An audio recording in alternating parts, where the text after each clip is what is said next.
صحنه تقدیرساز به افتخار روز پرزیدنت جمهوری تاجیکستان و 32مین سالگرد اجلاسیه 16 شورای عالی جمهوری تاجیکستان.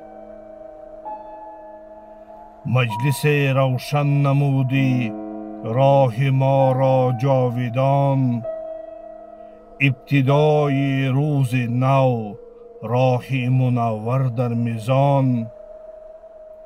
آتش جنگ و خصومت بود سر در آسمان، جملگی آواره و سرسان و نالان آن زمان.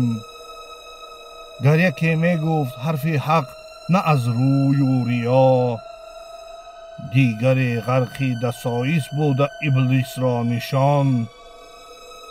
خلق را با قلب پرخون زندگی بود ناگوار، زیر باری تنگ دستی دست سوی آسمان. امر حق این بود که آمد یک خردمند در میان، حامی ملت عطا شد از خدای مهربان.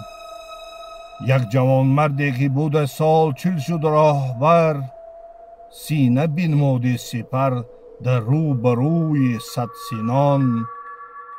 حاکمیت رو به فقر آورده بودی بیگمان، دشمنی جانی برادر بود برادر آن زمان.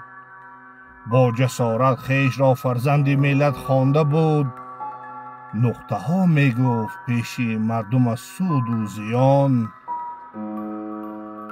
تاجی که باشد برون از مرز و خاک خویشتن، من نخواهم بود آرام زیر چرخ آسمان. من برای خلق خود صلح آورم در این زمین، نیست بادا گفت او جنگجویی و تیر و کمان. با جسارت او زباب صلح و وحدت گفت سخن، کان زمان این بود تمنا هر یکی را در میزان. از برای مردم پهن و پریشان گشته، بود این مجلس مقدس مثل ماه آسمان. بی سر و سامانی ها به بازگشت رفتن ز سر، صبح گویا بردمید و هست شد بحر دمان. صلح را که این روز داریم شکر می باید هزار، شکر بر آبادی و بر پیشوای تاجیکان. مجلسی که سرنوشت ملت تاجیک شد، کی رود از خاطر تو دانیاری نکته‌دان.